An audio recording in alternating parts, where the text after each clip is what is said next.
आज आपल्या लोणार वन्यजीवाच्या रोडवर रेड सँडबोआ साप सापडलेला आहे आणि हा खूप लाजाळू साप असतो आणि बरेच अंधश्रद्धा अशी असते की लोक याला धन सापडणे किंवा काही अशा गोष्टी सापडतात यामुळे त्याचा दुरुपयोग करतात व त्याला मारतात.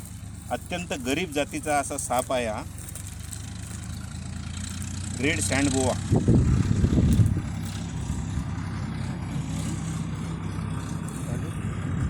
मांडूळ साप आहे.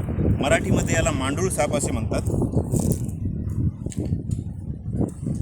याला इकडल्या साईडनं जे आपण बघत आहात हे तोंडासारखा भाग दिसतोय म्हणून याला मराठीमध्ये दुतोंड्या सापही म्हणतात. आणि या दुतोंड्या सापामुळेच आपल्या मारुतीलाही दुतोंड्या मारुती असं नाव पडलं होतं. याची एक कथा आहे. पण हा दोन तोंड्या साप दोन्हीकडे सरपटत चालतो. त्याला दुश्मन जर समोरून दिसले तर तो मागच्या साईडला पळतो म्हणून याला दुतोंड्या साप म्हणतात. तर आता याला आपण याच्या नैसर्गिक अधिवासामध्ये म्हणजे आपल्या वन्यजीवामध्ये सोडून देऊया, कारण फॉरेस्टच्या हद्दीमध्येच हा सापडला. फक्त रोडवर असल्यामुळे याच्यावरून जर एखादं वाहन गेलं असतं तर हा मरण पावला असता. त्यामुळे आपण याला पकडलं व आता रिलीज याला करत आहोत. तर चला याला रिलीज करूया. आपण नैसर्गिक अधिवासामध्ये सोडत आहोत.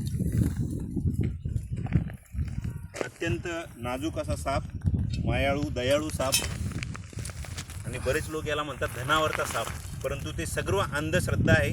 त्यामध्ये काहीही तथ्य नाही आहे.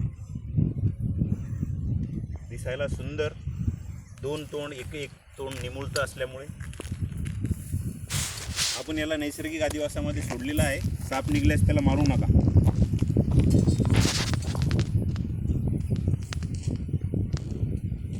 मी सर्पमित्र सचिन कापुरे, लोणार. धन्यवाद.